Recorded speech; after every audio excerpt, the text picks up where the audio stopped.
Hello everyone, good morning. আমার সকালটা শুরু হলো এক গ্লাস গরম জল দিয়ে। তারপর টুকিটাকি কাজ করে এসে দুজনের জন্য চা করে ফেললাম। সকালে আমি খুব একটা দুধ চা করি না, কিন্তু যেদিন নীল সকালে বাড়িতে থাকে সেদিনই আমি চাটা করি।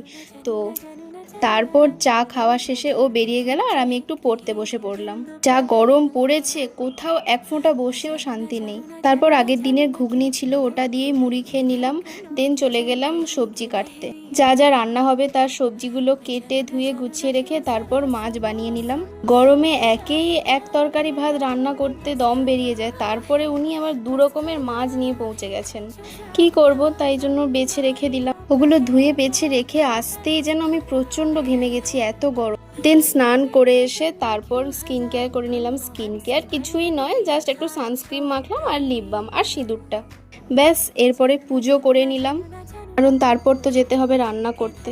যেদিন কলেজ থাকে না সেদিন আমি একটু দেরি করেই সমস্ত কাজগুলো করি, আর না হলে আমার 9:30টার মধ্যেই রান্না কমপ্লিট হয়ে যায়। তো আজকে রান্না করেছিলাম পটল ভাজা, মাছের ডিম দিয়ে উচ্ছে ভাজা আর মাছের ঝোল, আর চিংড়ি মাছগুলো ভেজে রেখে দিয়েছিলাম। কিছুটা ভাজা ভাতের সাথে নিয়েছিলাম আর বাকিটা রেখে দিয়েছিলাম। রান্না করতে প্রায় বেজে গেছিল 12:30। আর গরম মানে তো ভাতের সাথে পাকা আম আর শশাটা থাকবেই। তারপর জিও মার্ট থেকে একটা আইসক্রিম অর্ডার দিয়েছিলাম, তো একটা আইসক্রিম, দুটো মিষ্টি দই আর একটা ছাঁকনি।